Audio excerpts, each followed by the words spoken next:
Aujourd'hui, on a le plaisir de recevoir notre partenaire, Constellation, qui nous accueille. C'est un festival exceptionnel de culture numérique, d'art numérique et de création. Pour en parler, on va recevoir Patrick Thiel, qui est adjoint au maire de Metz en charge de la culture et qui est un grand supporter du KIF depuis le début. Donc je le remercie ici. Et puis Jérémy Bello, avec lequel on a travaillé de longs mois, parce qu'il est à la fois le curateur de Constellation et aussi lui-même un plasticien et un artiste. Parfois aussi, le reste du temps, un architecte. C'est un plaisir parce que quand le KIF a commencé à réfléchir et a découvert, parce que je ne connaissais pas Constellation, on s'est rendu compte qu'on avait une vraie communauté d'intérêt, une capacité à innover, et puis surtout beaucoup de gens en action, très positifs. Alors je voudrais... pour fixer le décor, Patrick, que vous nous expliquiez pourquoi la ville de Metz, qui est aussi notre partenaire, a investi et a construit Constellation. Bien, je dirais déjà par intérêt évidemment de tout ce qui touche le numérique. La ville s'est engagée sur les nouvelles technologies depuis fort longtemps, depuis 1971, 1972 à peu près. Et on voit bien qu'aujourd'hui, derrière le numérique, qui était avant tout de la technique au départ, est venue, je dirais, l'économie, la science et puis l'art maintenant, et que c'est complètement assumé. Alors si vous me demandez pourquoi on s'engage là-dedans, je dirais en raison d'un déficit d'image. Je crois que le différentiel entre la beauté d'une ville et sa connaissance internationale, mais même nationale, fait qu'il faut que nous travaillions absolument là-dessus, parce qu'on aime tellement notre ville qu'on voudrait qu'elle soit découverte par le monde entier, et je crois que ça marche.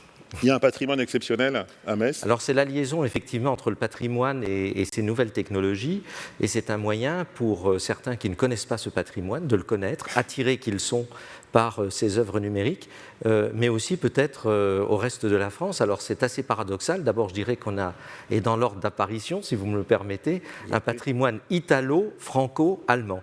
Italien parce que la ville a connu, je dirais, sa liberté de république messine, puisque c'est ce que nous étions dans le Saint-Empire romain germanique, mais jamais de langue germanique, jamais, sauf quand on nous l'a imposé, évidemment, mais à des époques beaucoup plus récentes.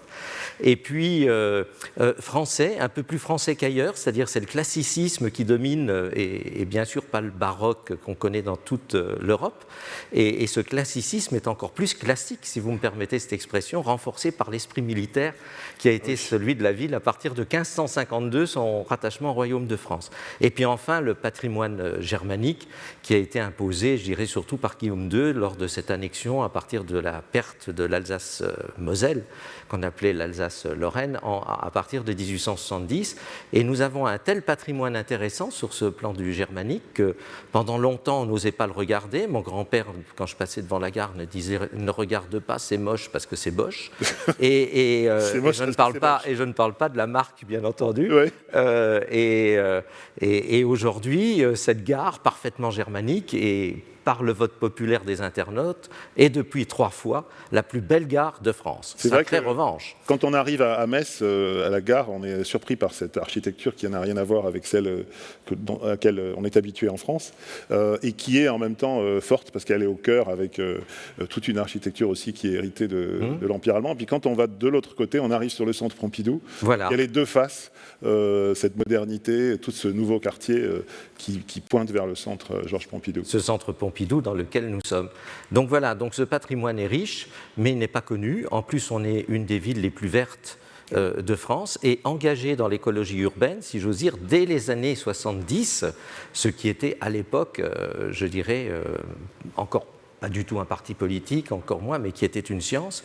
Et on a inventé ici, par Jean-Marie Pelt et Roger Klein, ce qu'on appelle l'écologie urbaine, c'est-à-dire une autre conception qui tournait le dos à ce que faisaient toutes les villes de France, y compris Metz, qui était cette rénovation urbaine qui a suivi l'après-guerre et qui consistait d'ailleurs à détruire des quartiers souvent historiques au profit de la nouvelle architecture. Donc c'est une ville créative et durable. C'est une ville qui fait dans la créativité, notamment en numérique, et puis qui respecte l'environnement en même temps et qui le met en valeur. Jérémy, toi qui est architecte de formation, mais qui est aujourd'hui aussi plasticien, comment est-ce que tu as découvert la ville de Metz ? Alors, par ma proximité géographique, j'étais résident pendant quasiment 10 ans à Strasbourg. Et j'ai été invité par le festival il y a quelques années à présenter plusieurs œuvres, dont une collaboration avec le musée de la Cour d'Or sur un projet qui s'appelait Bestiaire Céleste. Ah oui, donc déjà avec un musée. Des coupoles par un dispositif multiprojection et l'inauguration de la rénovation du musée de la Cour d'Or, qui est un lieu magnifique.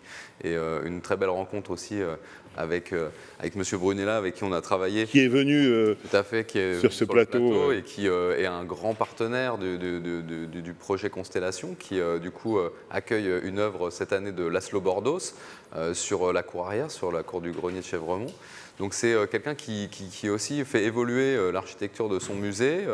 Oui, il est venu nous le raconter hier, avec l'ambition sur la biodiversité. C'est pour ça aussi qu'on voit qu'il y a beaucoup de cohérence finalement dans cet acte à la fois moderne et en même temps qui respecte l'héritage en fait de la ville. On va peut-être regarder le film sur Constellation. On a un petit film qui a été fait, j'imagine, par vous, voilà, qui permet de comment dire, vivre, en tout cas de ressentir ce qui se passe quand on déambule et on voit ce côté spectaculaire, le film.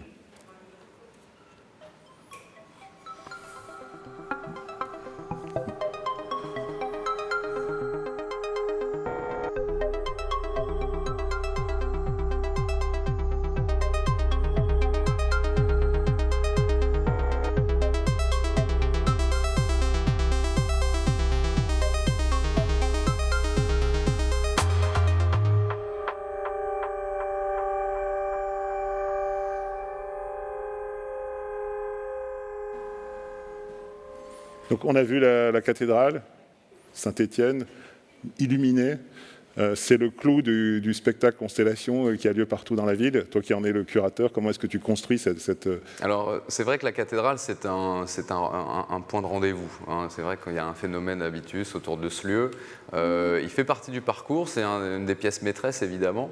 Et puis, pour beaucoup de gens, c'est la porte d'entrée sur le festival. Le parcours est une boucle qui aussi intègre cette cathédrale, pas forcément comme un point de départ ou comme un point de chute, mais vraiment comme une des œuvres du parcours. Avec un mapping absolument spectaculaire. Oui, réalisé par Vincent Masson, qui du coup a fait évoluer son travail depuis 2 ans, notamment avec ce petit saut de puce sur 2019. Sur 2020. Ce qui est intéressant avec ce projet, c'est une autre manière d'augmenter la cathédrale par le pixel et puis aussi de se positionner en tant que ville innovante sur la mise en place d'un mapping grand public mais qui reste contemporain. On a l'habitude de voir dans les villes des sons et lumières revisités.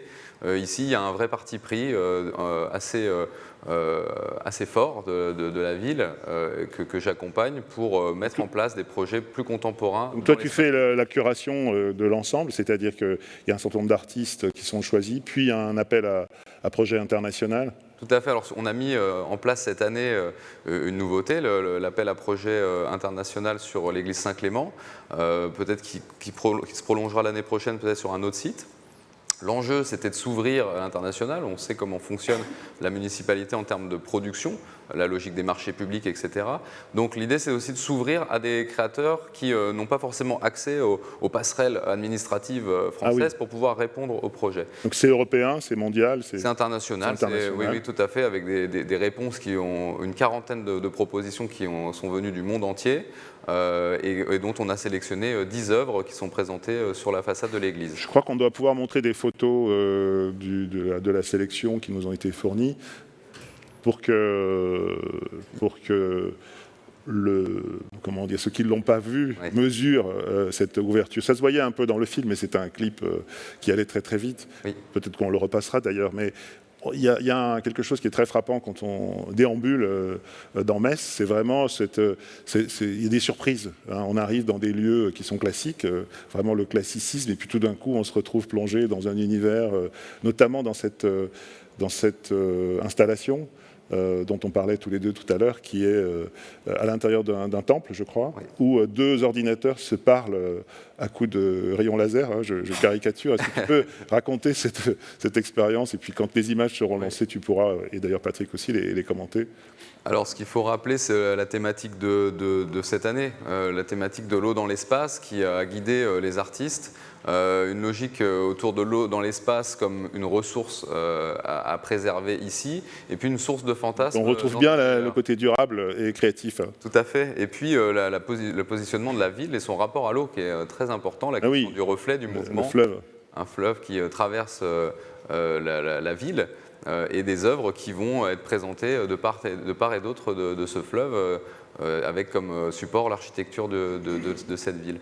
Sur Exo, on a Exo, je cherchais le nom de la... Donc c'est Playmode Studio, qui est un studio espagnol qui a travaillé notamment sur des grosses installations, notamment sur Day and Night à Houston, qui est un studio très innovant, qui travaille sur ce projet sur l'intelligence artificielle, qui fait communiquer, finalement, qui travaille sur la question du langage. Eux, la vie ailleurs, l'eau dans l'espace, ça leur a vraiment inspiré la question de la vie cosmique, d'une existence, d'un langage. Ils ont fait travailler, ils ont créé un logiciel pour pouvoir contrôler cette installation. Et on retrouve dans ce lieu qui est encore sacralisé, puisque ce qui est intéressant, c'est je dirais de travailler dans des lieux qui ne sont pas forcément désacralisés. Donc il y a une vraie communication avec les instances dirigeantes du lieu. Donc c'est très intéressant. Mystique. Tout à fait, ça a une dimension mystique, évidemment. Et puis, comme le disait Patrick, ça permet aussi à des gens qui ont un rapport à l'architecture particulier, qui des fois traversent la cité ou la ville sans lever les yeux, de forcer le regard, d'attirer le regard. On sait la puissance de la lumière, la puissance du pixel, que ce soit la lumière naturelle, mais aussi la lumière artificielle. Et puis ici, on vient mettre un coup de projecteur sur l'architecture et on vient aussi forcer le public à rentrer dans ces lieux et à les découvrir autrement. Moi, c'est ce que j'ai apprécié énormément à Constellation, c'est que, bon, ici on parle d'immersion, il y a beaucoup de tentatives de nous imposer une technologie, hein, un casque, des oreilles, bon, c'est bien aussi, hein, je ne critique pas, mais ce qui est formidable dans cette déambulation immersive, c'est qu'en fait on lève la tête naturellement, on n'a pas besoin, on a besoin d'avoir ses sens, mais ce sont les dimensions qui donnent tout d'un coup de la puissance. Est-ce que ça a été voulu par la ville, ça s'est construit avec le tourisme ou avec les artistes, avec la création? Bien entendu. Mais je voudrais dire aussi que ce coup de projecteur, c'est le cas de le dire, puisqu'on est dans le numérique, ne concerne pas seulement le parcours nocturne. Et il y a 2 parcours de jour, diurnes, qui sont extrêmement intéressants, avec des artistes qui, là aussi, font des projets et les installent. On a d'abord un parcours art et jardin, avec des œuvres assez stupéfiantes qui revisitent l'architecture. J'en veux pour preuve cette porte des Allemands qui est assez emblématique, où on a l'impression que ça devient un château de fées maléfiques d'ailleurs. Alors certains imaginent que le Graouli, qui est un peu notre personnage emblématique, vit aujourd'hui là-dedans avec ses griffes, etc. Donc ça c'est intéressant. On a Mets-toi au vert aussi, mais c'est METZ, c'est-à-dire Mets-toi au vert, qui est installé sous forme végétale sur les remparts militaires. C'est quand même un sacré changement. Et je dirais que tout ce parcours existe, c'est ce qu'on appelle art et jardin. Et puis il y a aussi un autre parcours qui est le street art. Je trouve que c'est une forme d'art qui a acquis ses lettres de noblesse, on ne le sait pas assez, en Europe et notamment en France, venu évidemment de la contestation américaine, hein, d'abord c'était un mouvement, mais qui a ses lettres de noblesse, je dirais, de grands artistes français se sont intéressés à cette forme d'art, au point où quelquefois on déménage les murs d'ailleurs pour les mettre dans les musées, c'est tout dire, hein, il perd un peu sa fonction du coup. Et ce parcours street art est néanmoins relié à cet aspect numérique, puisque nous disposons sur nos smartphones, etc., d'applications qui permettent de voir autrement ce parcours street art et ce qu'on appelle la réalité augmentée et l'œuvre du coup prend un autre aspect. Donc tout ça se combine et donc voilà, il ne faut pas passer seulement ses nuits à Metz, il faut passer aussi ses jours. Et comme les parcours sont très longs, parce que c'est sur plusieurs kilomètres. Ah oui, ça c'est un point important. Il y a beaucoup d'œuvres et il faut déambuler avec l'application ou avec un plan papier pour les découvrir. On a une très belle plaquette. Alors je rappelle quand même qu'au moment où nous parlons, nous allons avoir ce soir et samedi soir les dernières représentations. Voilà. On peut encore venir prendre le train. On prend sa voiture. On prend ce petit manuel qui est très bien fait parce que tout ce qui est le parcours de nuit, c'est noir, et tout ce qui est le parcours de jour, c'est les pages blanches. Voilà. Donc, mais il faut se dépêcher, quoi. Donc, ceux qui nous regardent ou nous écoutent, Voilà. ils ont intérêt à venir à Metz rapidement. Voilà. Je pense qu'on pourrait passer les photos. En principe, on doit passer un carrousel de photos. Voilà. Donc ça, c'est le fameux mapping, la cathédrale Saint-Étienne. En beauté, on peut les passer les unes derrière les autres, à moins que tu souhaites les commenter. Hein. Oui, alors ce qui est intéressant aussi, c'est la dynamique autour de cette cathédrale. Évidemment, il y a le mapping, donc la projection vidéo, et puis il y a aussi une mise en place d'un système de lumière automatisé. Donc on a vraiment une dimension, je dirais, dynamique, et surtout la 3D du bâtiment est révélée par la lumière artificielle qui est posée dans des interstices, dans les contreforts, dans des lieux très subtils. Ça donne vraiment une autre dimension. Et la cathédrale a 8 siècles, hein, et là, tout d'un coup, elle est, on dirait un vaisseau spatial.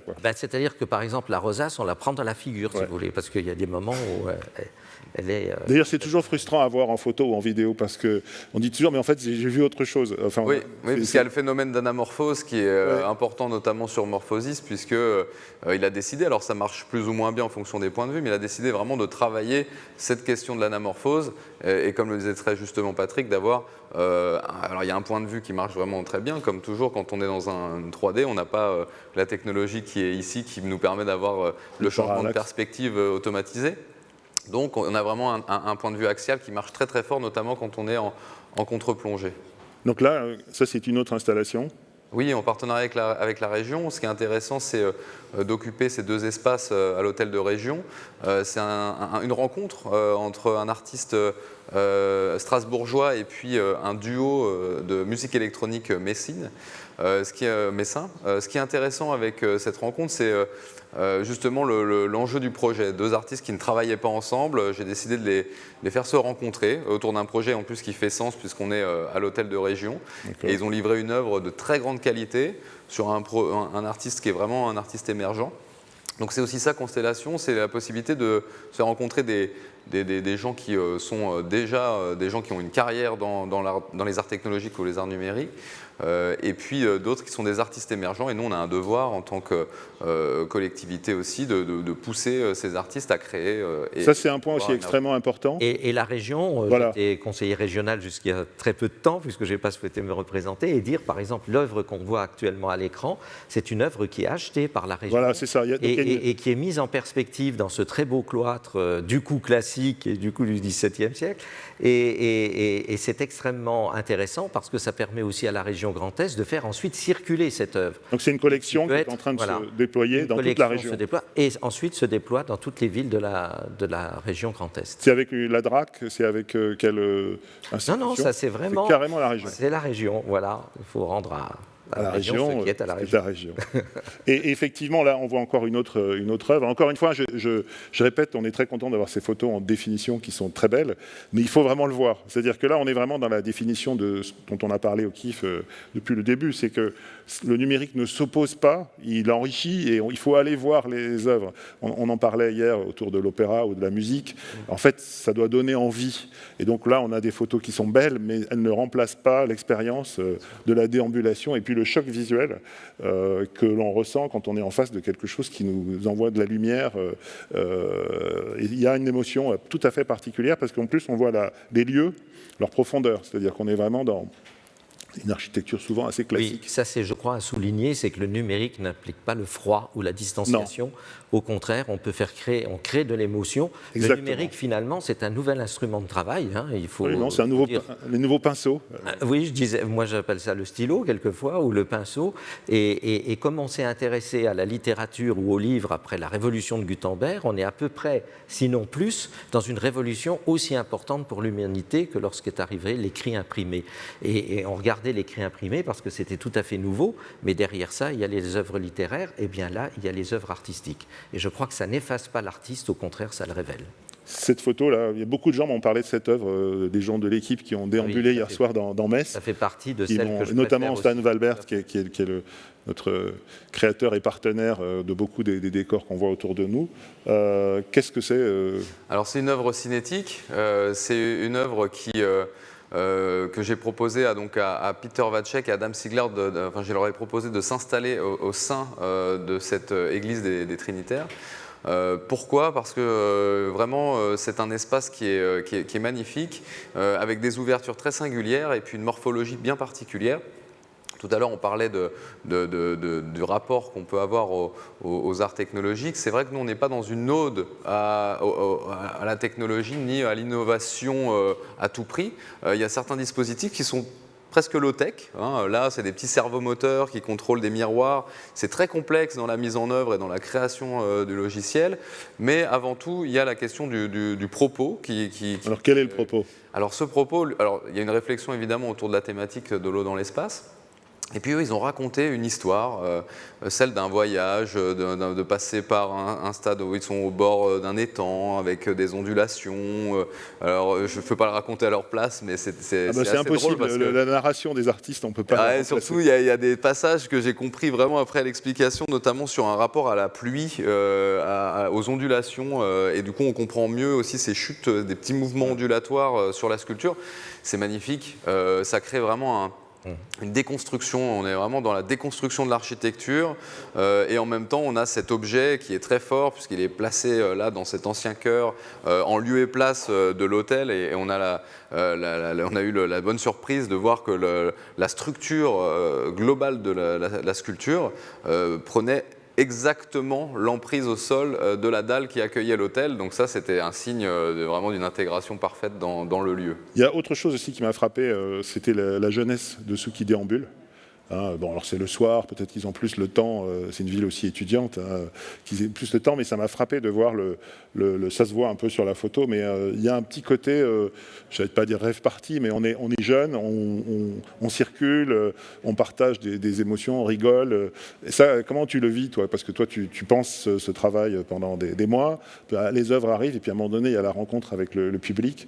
Est-ce que c'est pas finalement la plus grande réussite de Constellation, c'est de rendre pratiquement naturel ces œuvres qui habituellement sont loin, sont enfermées ou pas accessibles. Là, elles sont dans la rue, elles sont dans la ville. Et comment tu le vis, toi, à la fois en tant qu'architecte et en tant que plasticien? Tu as une réflexion là-dessus? Bien sûr, la question du flux, elle est très importante. C'est très intéressant ce que tu soulignes, c'est-à-dire qu'on a le sentiment, même en permettant l'accès à des œuvres à l'intérieur des lieux, que ces lieux sont ouverts sur la rue. Ah oui. C'est-à-dire qu'on a quand même énormément d'espaces qui sont indoor, mais qui sont ressentis par le public comme ouverts. Lorsqu'on a ces grandes portes de l'église des Trinitaires qui sont ouvertes avec l'œuvre au fond, finalement, on est dans une déambulation sur l'espace public.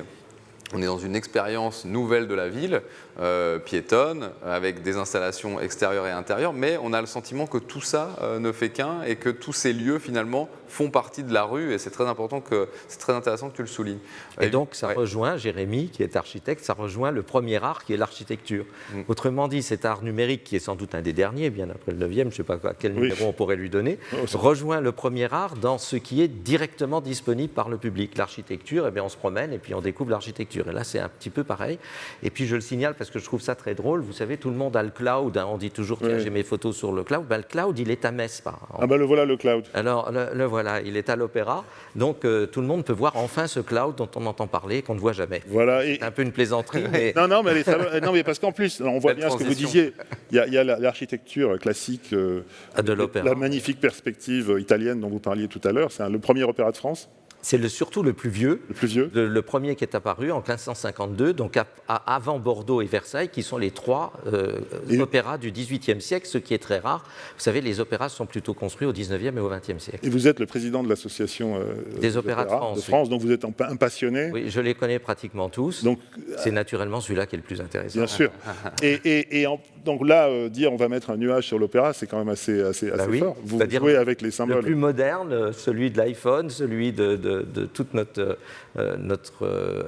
enregistrement de toutes nos photos, nos vidéos, etc. dans ce fameux cloud, c'est assez amusant de le trouver ici, à côté de cette architecture du XVIIIe siècle. Et donc on arrive sur la place, et puis il y a quelque chose, on voit souvent des gens, parce qu'on voit, quand on le voit, il y a comme des gouttes de pluie, enfin, tout à fait, et donc les gens viennent en dessous se photographier. Non, mais ils tirent les gouttes de pluie, et puis ils peuvent allumer ou éteindre toute cette installation. Ouais. Du coup, moi j'ai envie de repasser le film, parce qu'il m'a paru un peu, je ne sais pas si en régie vous pourrez le repasser, mais voilà, je trouve qu'après vos commentaires, peut-être comme il va très vite, je trouve qu'il faut le repasser, parce que je pense qu'on se rendra compte de l'ampleur en fait, de ce qui se passe à Constellation. Et puis contrairement aux photos, on peut avoir le mouvement qui est toujours présent. Ouais.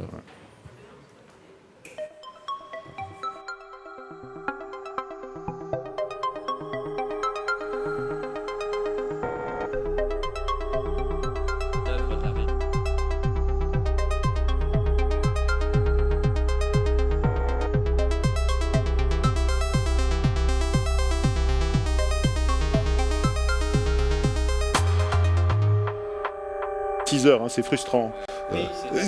Oui, D'autres vidéos qui sont un petit peu plus longues qu'on peut glaner sur la toile. Ouais. Alors, je voulais aussi parler de ce que tu as fait, avant qu'on parle plutôt économie, mais c'est aussi le rôle du KIF de montrer la valeur des choses et leur valeur marchande, ou économique ou culturelle. Sur ce que toi, tu as fait avec le dôme, parce que c'est comme ça qu'on s'est rencontrés. Il y a un dôme géodésique, dont la ville, d'ailleurs, est partie prenante, dans un modèle absolument original, qui est d'ailleurs à côté de l'Opéra. Il faudrait qu'on montre les photos de l'intérieur du dôme, parce que c'est extrêmement spectaculaire dans toute la réflexion sur l'immersion. Je pense qu'on réussira à le faire l'année prochaine, j'espère. On est tombé devant ce dôme où les gens sont couchés, hein, et voient sur un dôme, tu peux nous expliquer, toi, l'architecte et le plasticien, ce qui s'est passé avec ce dôme. On a créé finalement une forme de planétarium nomade sur une base de structure géodésique. L'enjeu pour nous, c'était vraiment de développer un écran le plus lisse possible. Donc on a développé un système qui s'appelle Negative Pressure, donc on aspire l'air entre la couverture extérieure et l'écran intérieur. Si tout est courbé, c'est parce qu'on est à l'intérieur d'un dôme, comme un planétarium. Voilà, c'est ça. C'est facetté par l'extérieur, et à l'intérieur, c'est un écran qui, lui, est dépressurisé. Donc ça permet d'avoir la surface la plus lisse possible et surtout un objet très compact au moment du démontage ou du remontage. Voilà, l'architecte aussi parle. Et c'est un objet qui permet donc des projections. En 180 180, ou on va même jusqu'à 200, ouais, 180, entre 180 et 200, ça dépend des projets évidemment, puisqu'on peut changer notre courbe horizontale, mais on est en 360 x 180, on va dire, de base. On descend assez bas par rapport au planétarium. Nous, notre enjeu, c'est vraiment d'aller le plus bas possible pour avoir une immersion. Tellement bas que les gens sont sur des coussins. Tout à fait, on allonge les gens. Donc avec le Covid, ça a été compliqué, j'imagine, de respecter. Oui, on est sur des jauges réduites, mais on a réussi à... Quelle est la jauge actuelle? Je ne sais plus exactement, parce que ça se modifie. Non, mais la jauge originale, elle était Alors la jauge originale, on met quasiment 100 personnes. Donc il y a 100 personnes qui sont couchées, il faut imaginer la scène, hein, quand même, c'est dans des très beaux... je ne sais plus comment ils s'appellent. Des fat boys. Des fat boys, voilà. Et puis ils ont la tête dans les étoiles, sauf qu'au-dessus, on voit Et là, on voit des œuvres. Et on peut même voir des films. Donc moi, je suis vraiment... je pense que c'est sans doute une des formules qui permettra au numérique de devenir très populaire. C'est comme une projection. Sauf qu'on est couché, on est très détendu. Je ne sais pas si la photo permet de le montrer, parce que là, tu as mis en valeur l'œuvre. Mais on voit les gens qui sont couchés complètement hypnotisés. Et là aussi, sans casque. Ils sont pris, en fait, emmenés dans... on est vraiment dans une logique d'immersion collective. Hein. C'est un peu Alors, il y a des projets VR qui développent ça aussi, mais... C'est vrai que moi,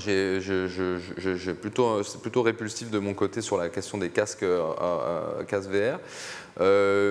Donc du coup, l'idée, c'est de développer... moi, je suis neutre, j'aime tout le monde. Ouais, je sais, j'imagine. Mais en fait, c'est plutôt quelque chose qui m'a motivé dans le développement de cet outil programme, on va dire.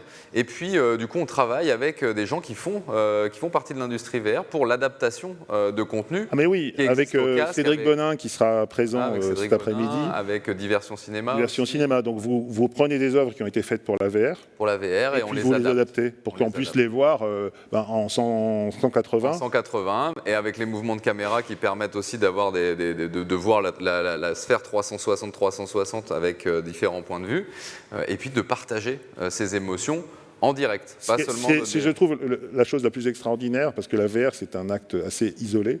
On peut être connecté avec des gens, mais on le vit tout seul. Alors que là, on vit de l'immersion collectivement. Un peu les premières émotions des gens qui voyaient le cinéma, quoi. Ils voyaient arriver un train, ils étaient stupéfaits. Mais c'est intéressant aussi de dire qu'est-ce qui est projeté. Et ce qui est projeté, c'est de l'architecture. Il ne le dit pas, parce que l'architecte, il oublie. Il est modeste, mais c'est de l'architecture, et c'est de l'architecture recomposée à partir, je dirais, de notre volonté d'être un peu international aussi, puisqu'on va retrouver des monuments messins restructurés, etc., et des monuments du Québec. Ce qui me permet de dire que ça, c'est un peu la dimension aussi de Metz Ville Créative UNESCO, en matière musicale, bien entendu, mais la musique rejoint aussi la littérature, l'architecture. Oui, c'est la première immersion. Hein. Et ça, c'est aussi intéressant d'avoir cette confrontation entre l'Opéra du Québec et celui de Metz, entre des cathédrales différentes. Ce voyage, puisqu'on est vraiment dans un voyage, il y a un scan LIDAR. Alors là, par exemple, ah oui, là, je sais plus ce que c'est. Oui, c'est sur un projet qui s'appelle Métaboliste Utopia.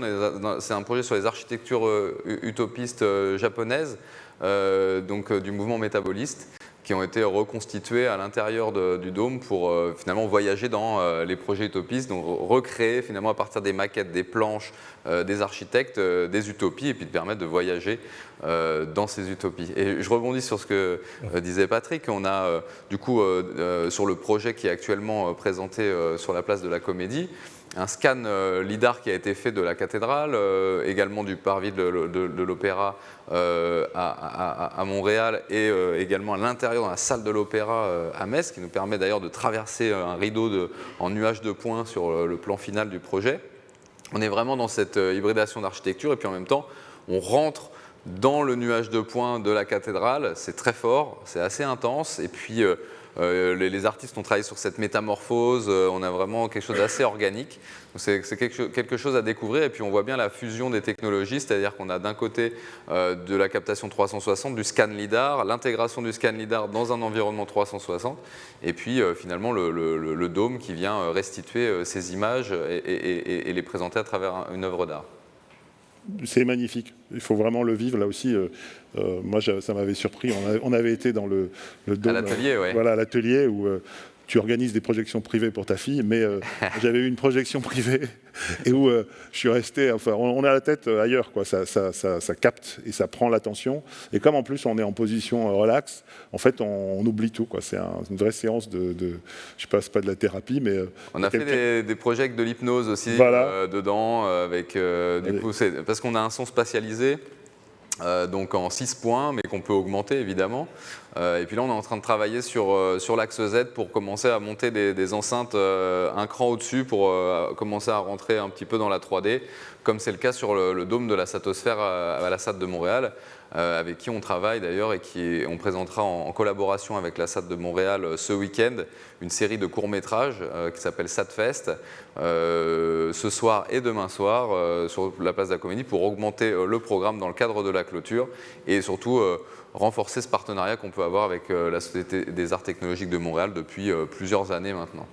Oui, j'ai dit que le Québec tout à l'heure, parce que je suis tellement dans le Québec actuellement, puisqu'on a des artistes québécoises qui sont là et qui présentent aussi des œuvres en plein quartier du Pontifroy, dans une ruine d'une ancienne chapelle qui est Saint-Livier. C'est très intéressant. Et puis comme on travaille aussi musicalement avec le Québec, par contre, là on a Montréal. Comme quoi on a tout le Canada finalement. Oui, mais en fait le KIF aussi a beaucoup de liens avec le Canada. C'est entre autres parce que Montréal est un hub créatif exceptionnel, un mondial, et que je pense que dans l'avenir on verra de plus en plus comme ça des villes ou des régions qui réussissent à capter les talents, qui réussissent à avoir les talents techniques et l'infrastructure et l'écosystème pour briller.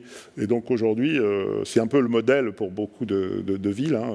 Montréal a, depuis 10-20 ans, à la fois avec une action politique, une action économique et puis une action culturelle, pris une place en Amérique du Nord. Hein. Les Américains viennent tourner des films, les Ubisoft s'est installé, et on en a beaucoup parlé. On a eu des fonds d'investissement québécois, on a eu un Français qui travaille dans une société qui s'appelle Moment Factory. Donc je pense que Metz a tous les éléments, et la région Grand Est et la métropole, pour construire au fil du temps une démarche aussi puissante. Et alors, à la fin, et ça me permet de faire une transition avec ce dont on va parler, ça devient aussi une force économique. C'est-à-dire, on part de la culture et de la création, et puis on devient une puissance économique qui fait vivre tous ces nouveaux métiers.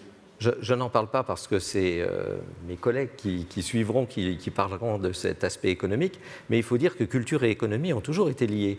Pourquoi un moment Athènes, après Rome, un moment Berlin, après Paris? C'est souvent parce qu'on rencontre, il y a cette conjonction entre l'économie, la richesse, je vais dire, et les arts. La valeur, la création de valeur. Ah, absolument. Et la création tout court. Et ça se suit.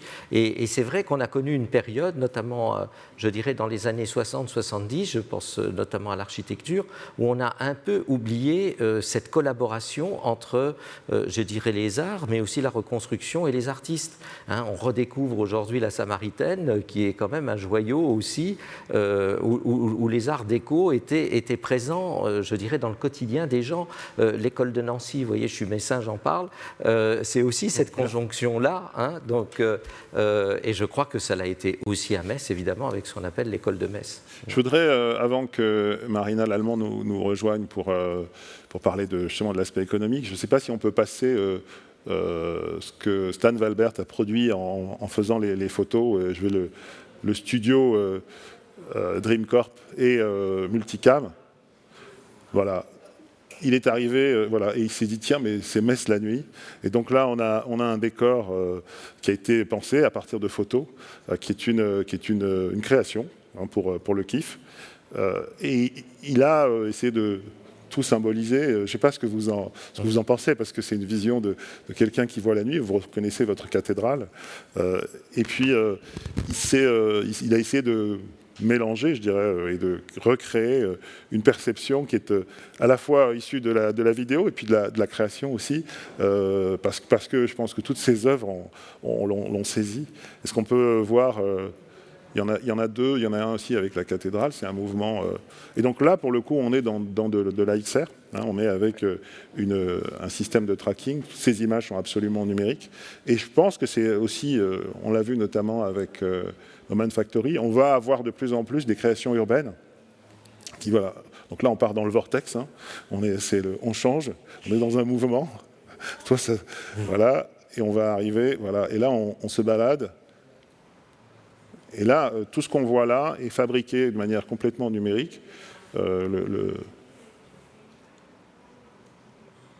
Qu'est-ce que ça t'inspire, toi, qui es architecte, toutes ces lignes et toute cette lumière? C'est Metz dans Tron, là. Ah, voilà.